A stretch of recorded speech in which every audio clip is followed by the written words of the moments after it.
Let's move to KwaZulu-Natal now, where we've been tracking a story about a rural community that's been without clean running water for about 8 years. Residents in Makhawula and Ogunjini, which falls under the Ndwedwe Local Municipality, have been using water from stormwater drains and manholes to drink and bath. They say the water truck system, that is, was implemented back in 2012 in their community, but hasn't been much use to them, really. Karinda Jagmohan has been watching this story for us. She joins us now live from the area. Karinda, yet another community in South Africa in distress. I can't imagine how anybody can be in this situation for about 8 years. How are they making ends meet with such an incredible challenge?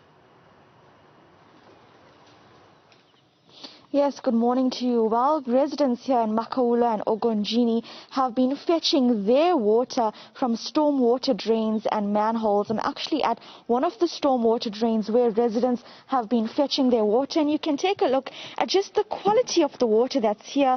I'm seeing insects, plastic litter. This is from a stormwater drain, and you can just see how the women have come here. This is how they are trying to somewhat clean the stormwater drain water here in order to collect this water. And you can see the buckets they're using. They're going to take this bucket of water, add some detergent to it, and then let the water settle. Afterwards, that's the water they're going to use to bathe and to wash their clothes, among other things that they'll do with this water. But of course, the quality of this water is very poor, leading to many children, the women, the community developing sicknesses, diseases, rashes on their skin. Now, this began in 2012 when the water tap system was turned off, and instead residents received their water via water trucks in the community. Those water trucks were supposed to come here once a week, but according to community members, women like her, these water trucks barely come even in a month, and that's why they're forced to do or to be in this situation. But just to go through this more with us, I'm with the local community activist, Mr. Ndwedwe. Mr. Ngobo, if you can just explain to us the challenges you've had with the local municipality in trying to assist residents here. It's a huge challenge, Karinda. Since 2012, there is no water to our local taps, and they introduced water can or water tank system. That is why we don't have water to our local taps. So it's a huge challenge. You see people, they battling. This water is not even healthy. We don't know what happened, why they stop water to our running taps. Tell me especially about in terms of the diseases here, and especially how the community has been trying to purify this water.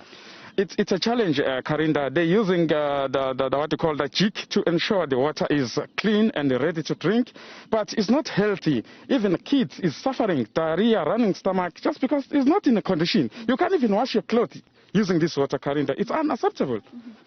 Now, thank you very much, Mr. Ngobo. Now, we've been here covering the story, and we've approached the various municipalities for comment on this, and they say that this is due to issues with intermittent water supply because of infrastructure upgrades at the Hazelmere Dam. Today, we do expect to interview the the mayor of the Ilembe District Municipality, which is the water service authority for this Ndwedwe Local Municipality, on why these residents have not had clean running water for 8 years. The community says their right to access clean water is being violated for these past years, and they need assistance urgently. So we'll be bringing you updates on this community, on the story throughout the day. Absolutely. Certainly a story will stay with, an important story that is. Thanks for your good work. Karinda Jagmohan joining us there from that area in KZN. A community without water for about 8 years now. Certainly hoping to get some answers insofar as that is concerned.